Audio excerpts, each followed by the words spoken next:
For 3 straight weeks, every Tuesday at 6 a.m., my trash can got demolished. Not by wind, not by animals, by Bethany Thornfield, our HOA president, ramming her white Lexus straight into it like it owed her money. I'm standing in my driveway staring at the carnage. Mangled plastic bins split open, coffee grounds splattered across 20 feet of pavement, banana peels draped over my mailbox like party streamers from hell. The stench of rotting garbage mixed with motor oil made me gag. Mrs. Cecilia whispered from her fence. She backed up and hit it again, then sat there laughing at the mess. That laugh was her biggest mistake. See, Bethany had no idea I'm an electrician, and she definitely had no idea what I was about to install in place of that flimsy plastic bin, something that would teach her Lexus a lesson it would never forget. What would you do to your neighborhood, Karen? Drop your HOA nightmare below. Where are you watching from? Let me paint you the picture of how this whole nightmare started. My name's Lucien Delacroix, and 2 years ago, I thought moving to Willowbrook Estates would give my daughter Savannah and me the fresh start we desperately needed. After losing my wife to cancer, I figured a quiet suburban neighborhood with good schools was exactly what a grieving 16-year-old needed for her senior year. Boy, was I wrong. I'm a union electrician, 42 years old, hands permanently stained with wire insulation residue, calloused from 20 years of crawling through attics and rewiring houses. The work teaches you that most problems have logical solutions. You just need to understand the system and find the right approach.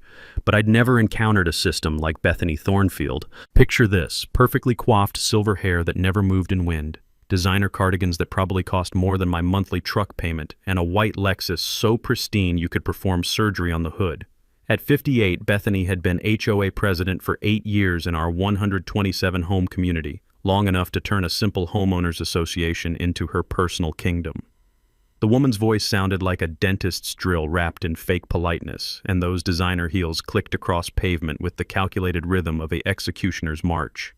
You could hear her coming from 3 houses away, which most neighbors considered an early warning system. The first incident happened 3 weeks after we moved in. Standard Tuesday morning, I place my regulation black bin at the curb exactly per HOA guidelines. Drop Savannah at school, grab coffee, head to the job site. Normal routine for a single dad trying to keep life stable. I come home to what looked like a garbage bomb had detonated in my driveway.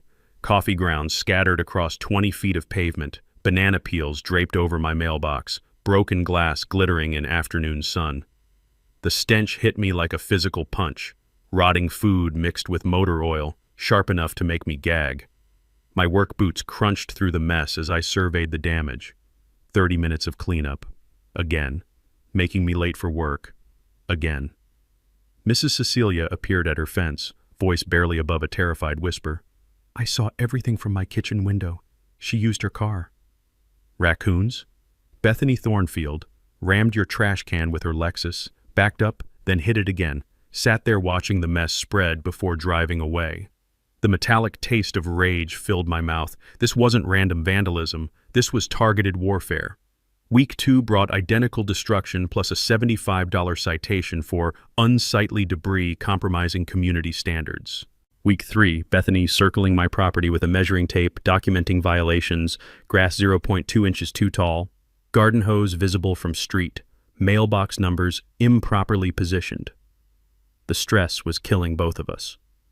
Savannah started leaving for school early to avoid seeing the garbage explosions. My boss issued warnings about tardiness. College application deadlines loomed while my daughter watched her new stable home turn into a war zone. By week 4, I'd installed a security camera. That's when I caught her red-handed. Tuesday morning, 6:47 a.m., Bethany's Lexus approaches my trash can at exactly 15 miles per hour. Fast enough for impact, controlled enough to reverse and ram again. The plastic bin exploded like a piñata, contents arcing across my driveway in perfect destructive symmetry. But here's what made my blood boil. She sat there for 30 seconds afterward, engine purring, admiring her handiwork. Then drove away wearing a satisfied smile. That night, I made 3 discoveries. First, 7 families had mysteriously decided to relocate from Willowbrook Estates in 3 years. Second, every single one had endured identical harassment campaigns. Third, they all shared characteristics: minorities, single parents, newcomers who didn't know their rights. The taste of determination replaced bitter anger. Bethany thought she was dealing with another victim who'd eventually crack under pressure and move away quietly. She had no idea she'd just declared war on a guy who builds electrical systems designed to handle 20,000-volt surges and knows exactly how to engineer solutions that shock people back. Week 5 brought Bethany's next escalation, the citation blitz. I'm standing in my driveway at 7 a.m., cleaning up the latest garbage explosion, when those familiar designer heels start clicking across the pavement like a death march. The sound echoed off garage doors, announcing her approach to anyone within 3 blocks. Bethany appeared with a clipboard, wearing the kind of smile that makes serial killers look friendly. "Mr. Delacroix," she says, butchering my name on purpose, "I'm afraid we have a serious problem." She hands me a citation for $125. The official reason? Repeated violations of waste management protocol endangering community aesthetics and property values. I scan the document, noting the fancy letterhead. "This is for putting my trash can exactly where your rules say to put it?" "Your bin placement demonstrates deliberate non-compliance," she replies, voice dripping with fake authority. "Your failure to prevent debris scatter constitutes ongoing neighborhood disruption." The nauseating mix of her expensive perfume and morning coffee grounds perfectly captured this absurd situation. A woman citing me for messes she created. Behind me, I could hear Savannah's bedroom window slam shut. She'd started closing it every Tuesday morning to avoid seeing the chaos. "And if I don't pay?" Her smile widened like a crack in porcelain. "Property liens are expensive to resolve. I'd hate to see your daughter's college plans disrupted by foreclosure proceedings." That's when she crossed from annoying to dangerous. That night, I did what any electrician does facing a complex problem. I studied the system. Back when I was learning electrical code, my mentor always said the devil's in the details, and selective enforcement could void an entire inspector's authority. Same principle applies to HOAs, apparently. 3 hours of reading revealed deliberately vague waste management rules, lots of subjective language about community standards without specific measurements. So I grabbed my measuring tape and took a moonlight walk, work boots crunching through autumn leaves. 23 houses on my street, all had identical violations to mine. Bins within 6 inches of curb edge, same positioning relative to driveways. But only 5 families had ever received citations. The Cecilias, Rodriguezes, Washingtons, the Kowalskis who'd fled last year, and me. The pattern hit like touching a live wire. During my investigation, I discovered something beautiful. Bethany's property had 17 violations of her own rules. Unauthorized rose trellis, decorative mailbox, painted address numbers. According to her bylaws, decorative elements needed architectural review board approval from herself. I documented everything with timestamp photos, then quietly approached the other targeted families. Mrs. Cecilia invited me into her kitchen, where the smell of jasmine tea couldn't quite mask her fear. "She threatened to fine us for our wind chimes," Mrs. Cecilia whispered, "said Asian decorations don't fit community standards." The Rodriguezes shared similar stories during a hushed conversation by their mailbox. Mr. Rodriguez's calloused hands, carpenter's hands like mine, trembled slightly as he described Bethany's random property inspections. "She makes my kids feel unwelcome in their own neighborhood," he said quietly. Here's where my electrical training kicked in. I filed a formal complaint using Bethany's own citation format, documenting her violations with professional photos. Then I requested an architectural review board meeting for her unauthorized decorations, knowing she couldn't approve her own violations without committing fraud. Tuesday brought the usual garbage explosion, but Wednesday night delivered pure entertainment. I watched through my window as Bethany worked by flashlight at 2 a.m., frantically dismantling her garden like a reverse burglar. Rose trellis disappeared. Decorative mailbox became plain black metal. The sound of her panicked breathing carried across the silent neighborhood as she struggled with heavy garden ornaments. But here's the beautiful twist, Mrs. Cecilia had been recording everything from her kitchen window. Thursday morning, Bethany called an emergency HOA board meeting, forgetting the mandatory 72-hour notice requirement. When I showed up with Mrs. Cecilia and her smartphone footage, plus the Rodriguezes as additional witnesses, Bethany had to cancel entirely. The texture of panic was visible in her trembling hands as she shuffled paperwork. Friday brought hastily revised bylaws grandfathering decorative elements prior to 2015. Except Mrs. Cecilia's timestamp videos proved Bethany's rose trellis was installed last spring. But Bethany's desperation created an unexpected gift. The new rules included a clause about infrastructure modifications for security purposes, requiring only basic notification. She just handed me legal cover for whatever I was planning to install. That weekend, my boss pulled me aside at the job site. "Marcus, you've been late 14 times this month. Whatever's happening at home, fix it fast." Watching Savannah avoid eye contact at dinner, stress eating over college applications while garbage explosions traumatized her mornings, I realized bureaucratic warfare wasn't enough. Sometimes you don't rewire the whole system. Sometimes you just upgrade the component that keeps failing. And when someone keeps ramming your property with 4,000 pounds of German engineering, you install something designed to teach physics lessons the hard way. Time to visit the construction supply store and calculate exactly how much concrete it takes to stop a Lexus. Week 6 brought Bethany's nuclear option, the guest parking assault. I'm barely awake when my phone buzzes at 6 a.m. with an emergency HOA notification. New rule effective immediately. No guest parking between 9 p.m. and 7 a.m. Violation subject to $200 citation and vehicle towing. The timing wasn't coincidental. Savannah's study group met Tuesday nights, and her friends always parked on our street. This was targeted warfare disguised as policy. That evening, I watched from my living room window as 3 cars pulled up for study group. Good kids working on college applications, the kind of focused teenagers who give you hope for the future. The smell of Savannah's stress-baking cookies filled the house, her coping mechanism since the harassment started, though she burned half the batches now.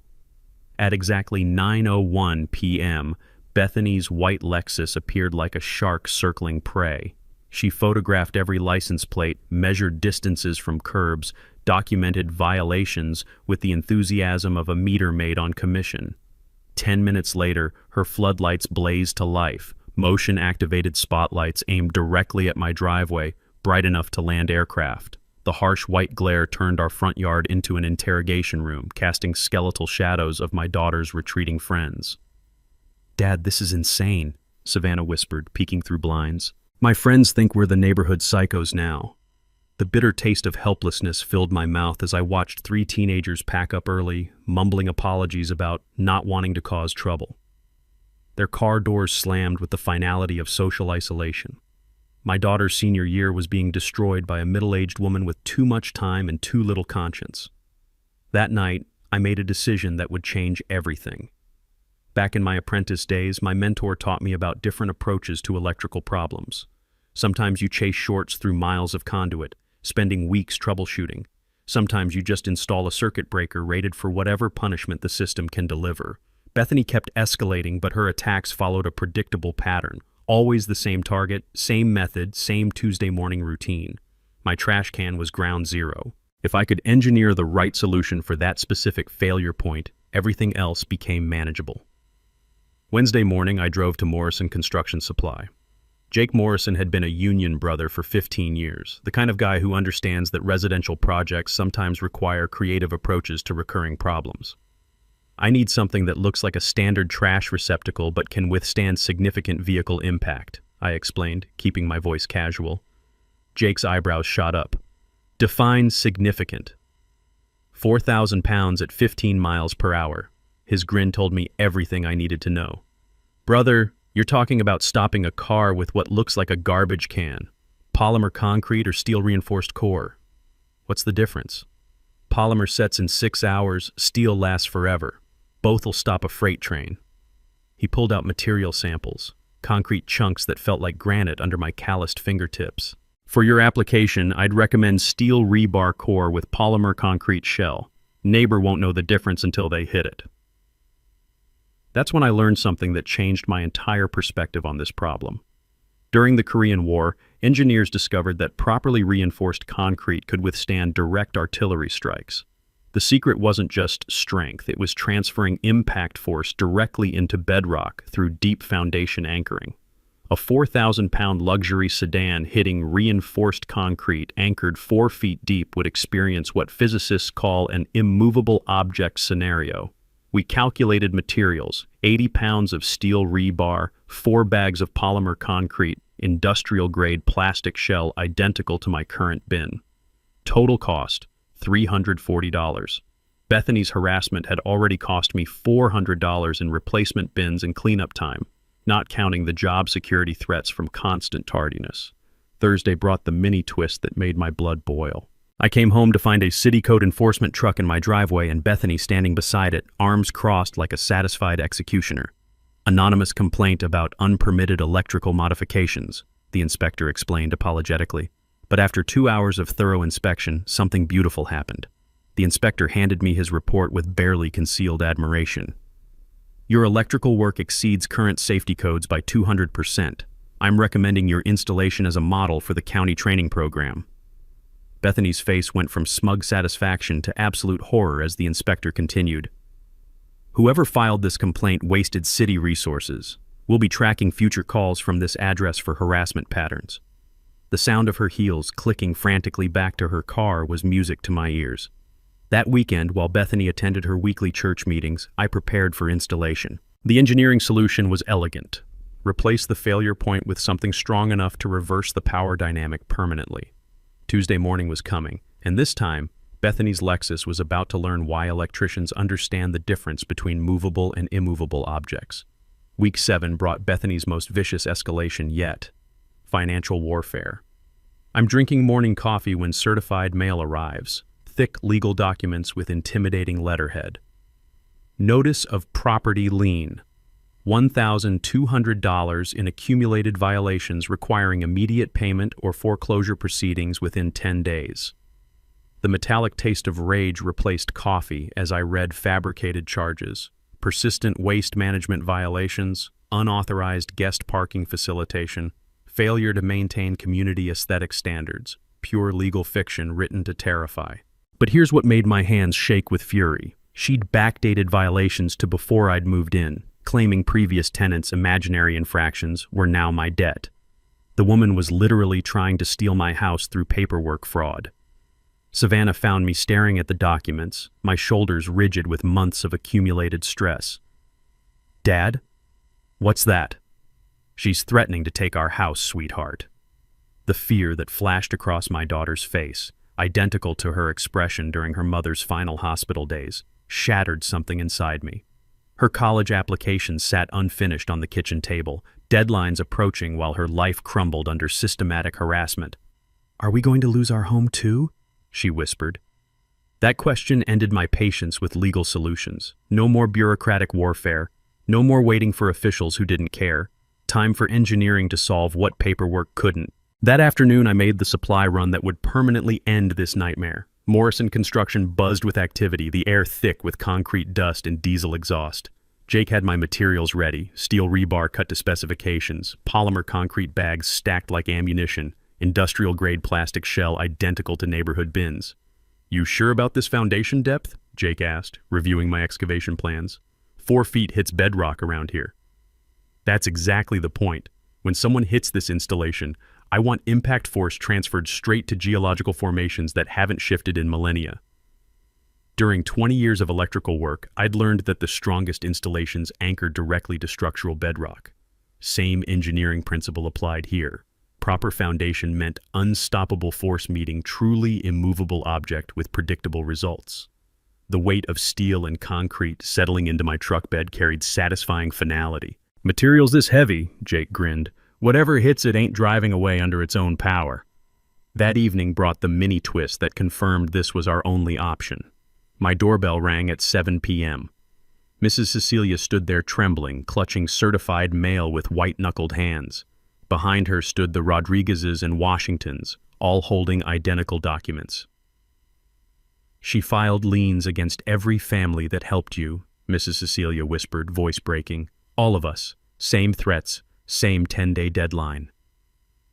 The fraudulent paperwork was criminally sloppy. Wrong property descriptions, impossible violation dates, forged signatures. In her desperate rush to terrorize everyone simultaneously, Bethany had committed multiple felonies that any prosecutor would love. But the damage was immediate and devastating. Maria Rodriguez was crying quietly.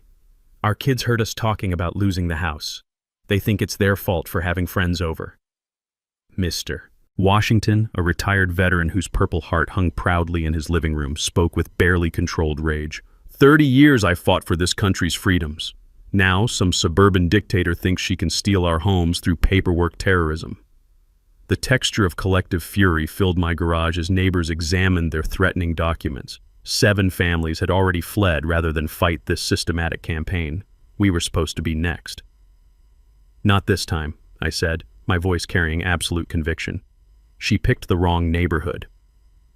Friday night, while Bethany attended her weekly dinner club meeting, I began the installation that would end her reign. First phase, excavation.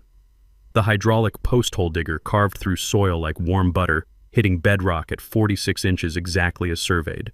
The smell of disturbed earth mixed with anticipation as I prepared foundations that would anchor justice to geological permanence. Saturday dawn, steel framework assembly. 8 pieces of half-inch rebar welded into a grid that could withstand seismic forces. The rough texture of steel under my work gloves felt like righteousness taking physical form. Mrs. Cecilia brought coffee and kept watch while I worked. Sunday afternoon, the concrete pour that would change everything. Polymer concrete flowed around steel framework like thick gray honey, achieving compression strength that exceeded military bunker specifications. Within 6 hours, I'd created an anchor point that transferred force directly through bedrock to the Earth's core. Monday evening, final camouflage installation. The plastic shell fitted perfectly over my concrete foundation, creating a receptacle indistinguishable from every other bin in our neighborhood. Bethany would never suspect her weekly ramming target had become an immovable object capable of stopping freight trains. Tuesday morning was 8 hours away. My installation was complete, my neighbors were unified behind this solution, and Bethany's predictable pattern of Tuesday destruction would encounter physics education she'd remember forever.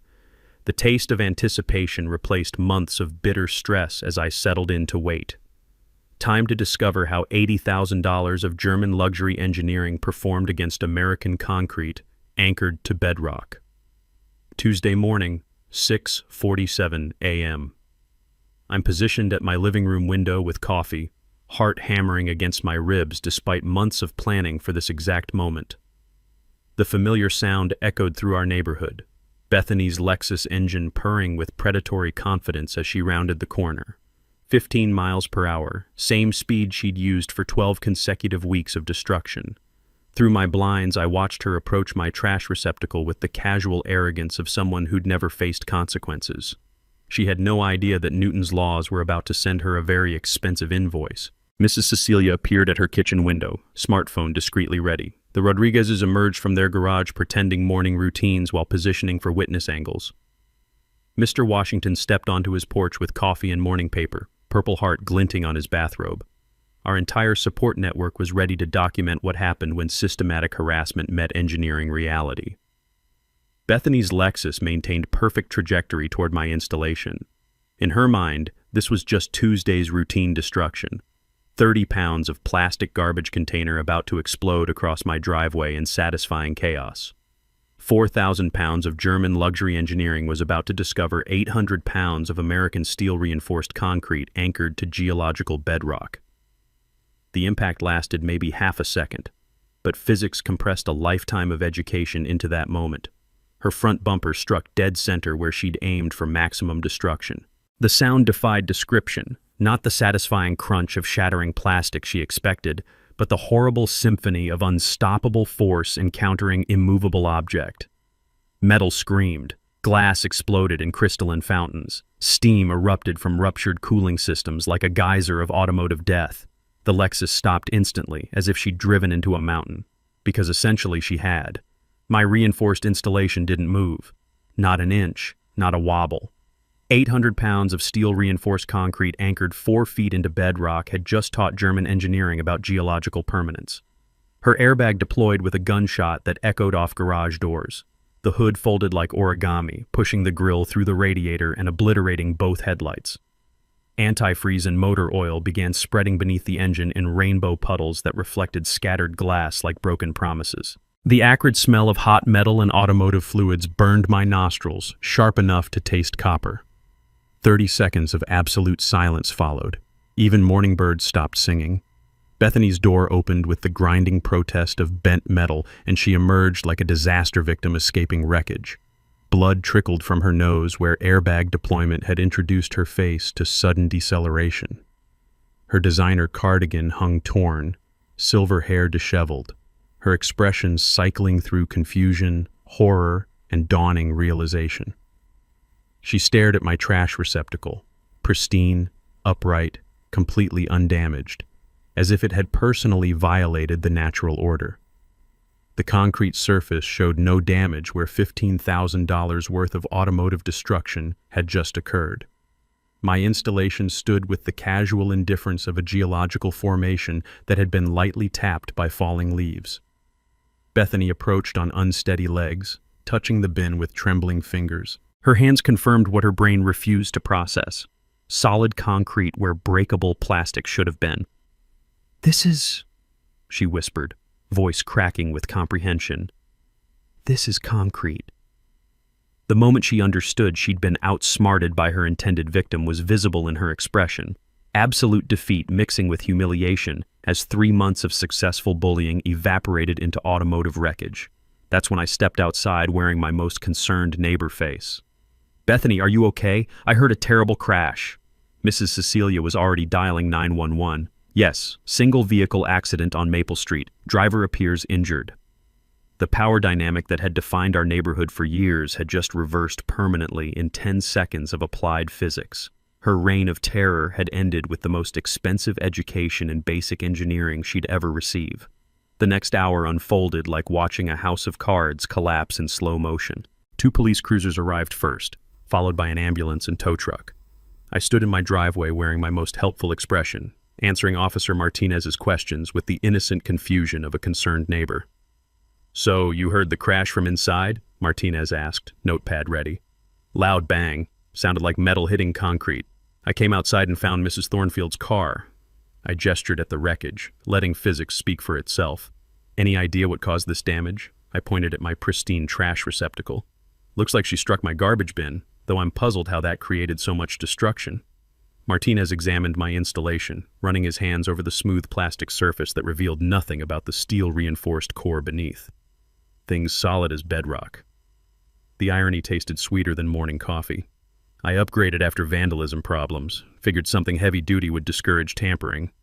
While he documented the scene, I watched Bethany explain her version to the second officer.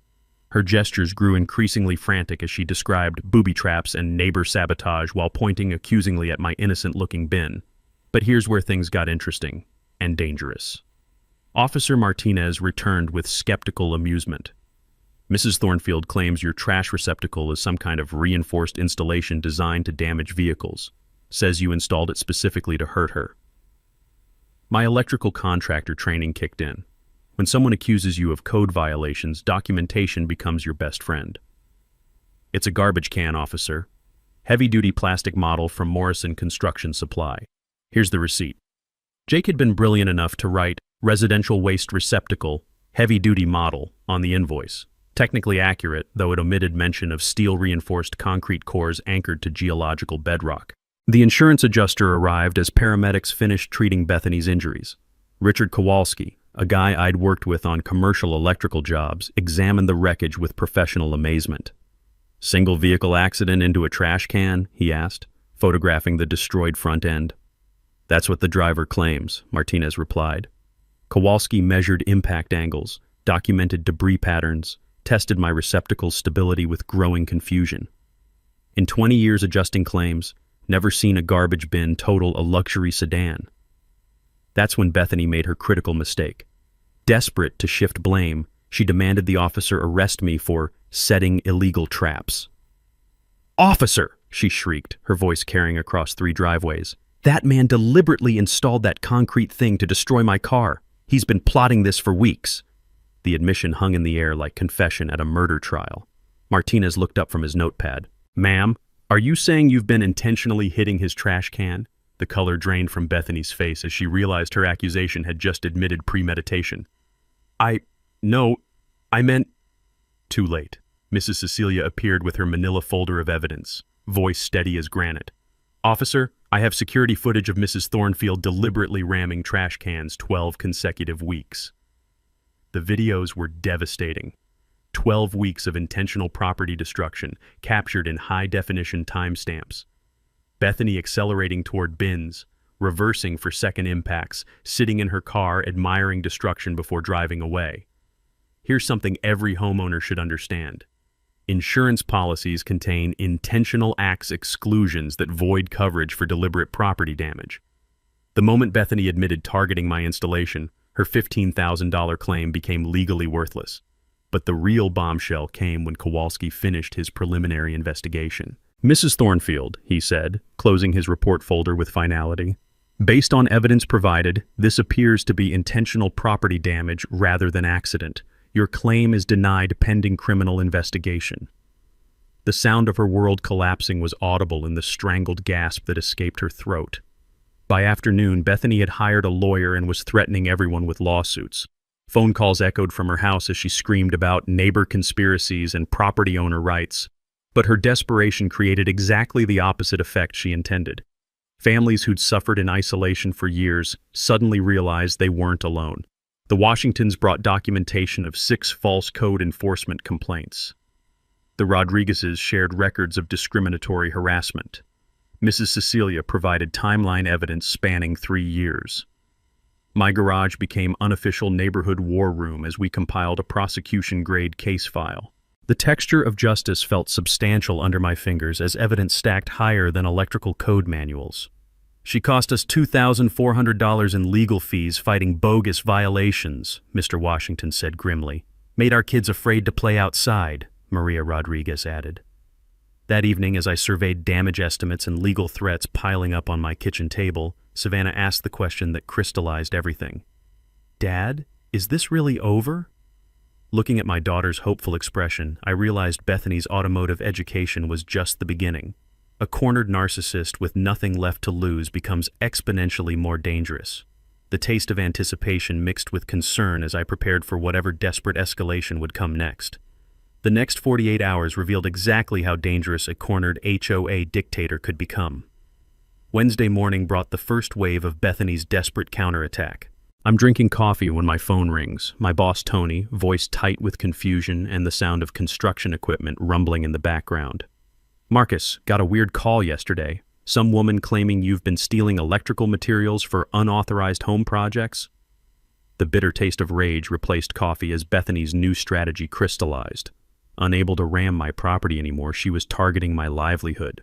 "Tony, that's complete garbage. You know my work record." "I do, which is why I'm calling instead of suspending you. But this lady had specific details, wire gauges, outlet brands, installation dates. How would she know that stuff unless—" Ice formed in my stomach. During months of harassment, Bethany had been photographing my electrical work, building ammunition for character assassination.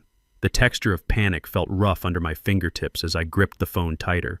"She's the HOA president who destroyed my car with her trash can ramming. I can document everything. Bring that documentation Friday. And Lucian, watch your back. Someone's trying to destroy you professionally." Thursday brought escalation number 2. Bureaucratic carpet bombing. I'm installing a GFCI outlet when my phone buzzes with a city inspection notice. Anonymous complaint regarding extensive unpermitted electrical modifications. Inspection required within 24 hours or face municipal violation proceedings. The crinkle of official paperwork echoed through my truck as I read details that made my blood pressure spike. Bethany had filed comprehensive reports claiming I was running an unlicensed electrical business, describing every upgrade I'd made to my own home as commercial violations in residential zones. City Inspector Williams met me in my driveway, his clipboard thick with complaint specifics. "Someone filed a very detailed report claiming major unpermitted work. Says you've been operating illegally for months." The smell of fresh concrete from my trash can installation mixed with mounting anxiety as I realized how thoroughly Bethany had documented my life during her surveillance campaign. But here's where her desperation created the perfect mini twist. William spent 3 hours examining every outlet, switch, and junction box in my house. His expression shifted from bureaucratic skepticism to genuine admiration as he tested installations that exceeded current safety codes. Jesus, this is beautiful work, he muttered, testing my main panel upgrades. Whoever filed this complaint obviously doesn't understand electrical systems. Your installations are textbook perfect, better than most licensed contractors produce. The sound of his testing equipment beeping approval felt like vindication after days of character assassination. I'm not just clearing these complaints, Williams concluded, signing his report with obvious satisfaction. I'm recommending your work for our city contractor training program, and I'm flagging this phone number for filing false reports. Friday morning brought the devastating revelation that changed everything. Williams called with information that made my hands shake. Marcus, thought you should know. We tracked that anonymous complaint source. Same number filed identical bogus reports against 4 other families on your street this week. Bethany hadn't just targeted me. She'd declared total war on every neighbor who'd supported my resistance. The Rodriguezes got hit for unpermitted restaurant operations because they cook ethnic food. The Cecilias for structural violations over garden improvements. The Washingtons got the worst. Anonymous CPS reports claiming child neglect. The taste of absolute fury filled my mouth as the scope of her scorched earth campaign became clear. That evening, our garage became a war room as traumatized families compared damage reports. The texture of collective rage was visible in white-knuckled hands gripping threatening documents. Mrs. Cecilia's voice trembled as she described social workers interrogating her grandchildren at school. They asked my granddaughter if we had enough food at home, if adults ever hurt her. A 6-year-old child, traumatized because that woman wanted revenge. Mr. Rodriguez's carpenter hands that had built half the custom work in our neighborhood, shook as he read his violation notice. She claimed our backyard playground was unpermitted commercial construction, our kids' swing set. But here's what Bethany hadn't calculated. Instead of breaking us, her nuclear approach unified every targeted family and their supporters. By attacking children, she'd crossed lines that turned frightened neighbors into determined allies. Mrs. Cecilia's paralegal training proved invaluable as we organized evidence. Years ago, I worked on a discrimination case where systematic harassment patterns created community-wide liability. When HOA officials target residents based on demographics, every homeowner becomes financially vulnerable. That legal insight hit like an electrical shock. Our fight wasn't just about personal harassment anymore. Bethany's documented targeting of minorities and single parents created federal civil rights violations that could bankrupt our entire community through lawsuits. Sunday night, reviewing our prosecution-grade evidence file, the scope of Bethany's legal vulnerability became crystal clear. Her desperate escalation had created paper trails that criminal prosecutors and civil rights attorneys dream about.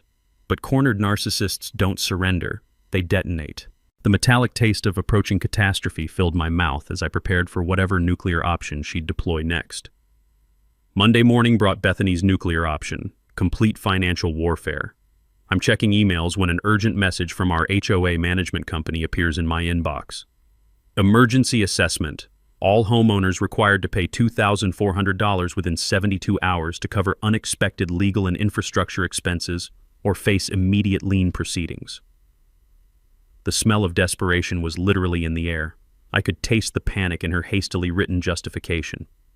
According to the notice, our community faced catastrophic legal liability requiring immediate financial intervention to protect property values and community stability. Translation: Bethany was trying to force every neighbor to pay for her car repairs and legal fees, but her emergency assessment contained a fatal flaw that revealed just how unhinged she'd become. Mrs. Cecilia called within an hour, her paralegal training immediately spotting the irregularities. Marcus, this assessment notice violates 3 different state laws. She forged board signatures, bypassed mandatory voting procedures, and set illegal payment deadlines. The sound of papers rustling carried through the phone as she detailed Bethany's legal violations. Emergency assessments require 30-day notice and homeowner ratification. She's demanding payment in 72 hours based on fabricated emergency criteria. By Tuesday, our informal alliance had become a formal legal resistance.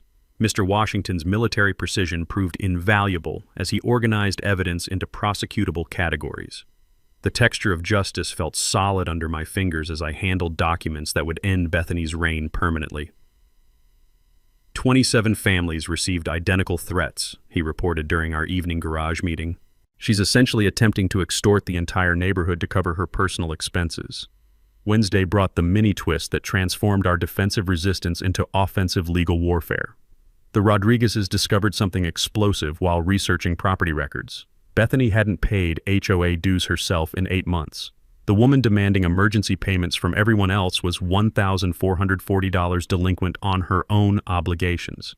"Gets better," Maria Rodriguez announced, spreading financial documents across my workbench. She's been using HOA accounts to cover her personal legal fees. 3 payments to her attorney totaling $2,800, all labeled as community legal expenses. That's embezzlement, felony-level financial crime that could send her to prison. Mrs. Cecilia's investigative skills uncovered the smoking gun, bank records showing HOA funds transferred to Bethany's personal account the same day her car insurance claim was denied. She'd literally stolen community money to pay for automotive destruction caused by her own harassment campaign. The knowledge that changed everything came from an unexpected source. Jake Morrison called Thursday morning with information that made my electrician's precision-focused brain see the complete picture. "Marcus, remember that polymer concrete you bought? Well, Bethany came in yesterday trying to purchase industrial concrete removal equipment. Wanted sledgehammers, jackhammers, anything that could destroy reinforced installations. The taste of vindication mixed with adrenaline as I realized her final desperate plan. She's going to try destroying my trash can installation. Gets worse. She asked about chemical concrete dissolvers and whether we sold explosives for construction purposes. I told her we don't sell anything that could hurt people, but she seemed pretty determined to find it somewhere else. That evening, I called an emergency neighborhood meeting. 23 families packed into the community center, faces grim with shared determination. The sound of unified resolve echoed off walls as we discussed Bethany's escalating desperation. "She's planning property destruction," I announced, sharing Jake's warning. "But here's what she doesn't understand. My installation isn't just concrete, it's evidence. Any attempt to destroy it becomes additional criminal charges." Mr. Washington's military bearing straightened as he addressed the room. "Time for coordinated action. We have documentation of embezzlement, extortion, harassment, filing false reports, and now planned destruction of property. This woman has created enough evidence to end her permanently." The plan we developed was surgical in its precision. Mrs. Cecilia would file criminal complaints with the district attorney's office Friday morning. The Washingtons would submit evidence to the state HOA oversight board. The Rodriguezes would contact local media about systematic discrimination and financial crimes. Friday brought the setup for our final confrontation. I installed additional security cameras to document whatever destruction Bethany attempted. The metallic taste of anticipation filled my mouth as I prepared for the climactic battle that would end 3 years of neighborhood terrorism. But the real psychological victory came Friday afternoon when Savannah approached me in the garage, college acceptance letter in her hands. "Dad, I got into State University, full academic scholarship." The texture of pride felt warm under my fingers as I hugged my daughter. Despite months of harassment designed to destroy our family's stability, she'd not only survived but thrived. Bethany's campaign to drive us away had failed completely. "You know what's funny?" Savannah said, looking at my concrete trash can installation. "She thought she could break us by targeting the weakest point. But you turned the weak point into the strongest part of our defense." Saturday morning would bring the final confrontation. 3 months of systematic harassment, financial crime, and terrorizing children would face judgment from the entire community. The taste of justice was sweeter than any engineering victory I'd ever achieved. Saturday morning, 9 a.m. sharp, the emergency HOA meeting called by our newly formed neighborhood resistance. The community center hadn't seen this kind of crowd in years. 89 homeowners packed into folding chairs with local news reporter Diana Walsh and her camera crew positioned discreetly in the back corner. The air crackled with 3 years of accumulated frustration finally finding its voice. Officer Martinez sat near the front, notepad ready for whatever criminal evidence we'd promised to present. Detective Sullivan from Financial Crimes leaned against the wall, briefcase thick with subpoenaed bank records. The sound of nervous conversation died as Bethany entered 20 minutes late, her designer armor showing cracks under pressure. No more pristine cardigans. Today's outfit looked hastily assembled, her silver hair lacking its usual perfection. The rental car keys in her trembling hands told everyone her Lexus was still getting expensive repairs. Mrs. Cecilia called the meeting to order with parliamentary precision. "Today we address systematic harassment, financial crimes, and abuse of authority that has terrorized this community for 3 years. Bethany interrupted before she could continue. This is an illegal assembly. I'm still HOA president, and I didn't authorize... Actually, Mr. Washington stood, military bearing commanding immediate respect. Emergency homeowner meetings can be called by petition. We have signatures from 73 residents, more than the required 2/3 majority. The texture of democracy felt solid as a steel rebar framework as he presented the petition. 3 months of secret organizing had produced this moment of community reclamation. Furthermore, Mrs. Cecilia added, we're here to present evidence of criminal activity requiring immediate board removal. That's when I stood up, placing my wireless microphone on the center table with electrical contractor confidence. Neighbors, before we vote on new leadership, I think everyone should understand exactly what Bethany Thornfield has been doing with our money and our safety. The taste of vindication was sweeter than morning coffee as I began presenting evidence that would destroy her permanently. 3 months ago, Bethany began a harassment campaign against my family by repeatedly ramming her car into our trash can. We have security footage of 12 deliberate property destruction incidents. The large screen displayed misses. Cecilia's compiled video evidence, week after week, of Bethany accelerating into my bins, reversing for second impacts, sitting in her car admiring destruction before driving away. Gasps echoed through the packed room as neighbors witnessed the systematic nature of her automotive terrorism. But property destruction was just the beginning, I continued, my voice carrying the confidence of someone who documented everything. Financial records show Bethany embezzled $4,200 in HOA funds to cover personal legal expenses. Detective Sullivan stood, addressing the room formally. Based on evidence provided by your residents, we're investigating multiple felonies: embezzlement, extortion through fraudulent assessments, filing false police reports, and harassment of protected classes. Bethany's face went from defensive anger to absolute panic as the scope of her legal trouble became clear. That's all lies, she shrieked, her voice cracking with desperation. These people have been conspiring against legitimate HOA authority. They installed booby traps, filed false complaints, organized illegal resistance to proper community governance. The mini twist that sealed her fate came from an unexpected source. Diana Walsh stepped forward, camera crew following. Mrs. Thornfield, I'm Diana Walsh, Channel 7 Investigative News. We've been researching your background and discovered identical harassment patterns in 2 previous neighborhoods. Would you like to comment on the sealed settlements from Oakwood Estates and Riverside Commons? The color drained from Bethany's face as her history of serial HOA abuse became public knowledge. You've done this before, I said, the mic drop moment crystallizing perfectly. 3 communities, same targeting of minorities and single parents, same financial crimes, same reign of terror until lawsuits forced you to move on. The sound of collective realization rippled through the room as neighbors understood they weren't dealing with local personality conflict, but professional community predator. Mr. Rodriguez stood, his carpenter's voice carrying steady authority. Motion to remove Bethany Thornfield from all HOA positions for criminal misconduct and financial crimes. Seconded, came from multiple voices simultaneously. The vote was overwhelming, 87 in favor, 2 opposed, Bethany's relatives, with Bethany abstaining while consulting frantically with her lawyer. Mrs. Cecilia was elected interim president by unanimous vote, with mandate to implement transparent financial oversight and equal enforcement policies. As security escorted Bethany from the meeting, she turned for one final desperate attack. You think you've won? I'll sue every one of you for conspiracy, defamation, property destruction. Detective Sullivan interrupted with beautiful finality. Ma'am, you have the right to remain silent. I suggest you exercise it. The sound of handcuffs clicking shut echoed through the community center as 3 years of neighborhood terrorism officially ended. Justice had been served with the most satisfying engineering precision I'd ever witnessed. 2 years later, I'm standing in the same driveway where this whole story began, watching my daughter pack for her sophomore year at State University. The concrete trash receptacle that ended Bethany's reign still stands exactly where I installed it, though these days it's decorated with flowers that Savannah plants each spring. Neighborhood kids use it as home base for hide and seek. Turns out an immovable object makes excellent playground equipment. Bethany's legal consequences were swift and comprehensive. 18 months in county jail for embezzlement and harassment, plus 3 years probation with mandatory anger management.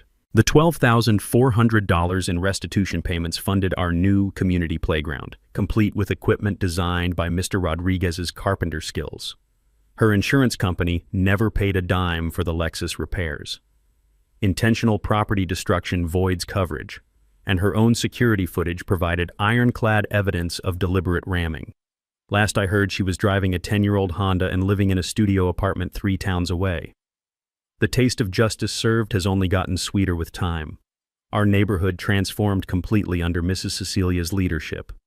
Monthly HOA meetings became community potluck dinners where families share food, stories, and actual democratic decision-making. The Rodriguezes organize an annual Unity Block Party, celebrating our diversity instead of targeting it. Property values increased 12% in 2 years. Turns out neighborhoods function better when residents aren't terrorized by systematic harassment campaigns. My engineering solution became locally famous. Morrison Construction Supply now stocks Delacroix model reinforced trash receptacles, and Jake estimates he's sold 40 units to homeowners dealing with similar property destruction issues. The knowledge that residential defensive engineering can stop harassment without violating any laws has helped families across 3 counties stand up to bullying neighbors. Professionally, the story boosted my reputation beyond anything I could have imagined.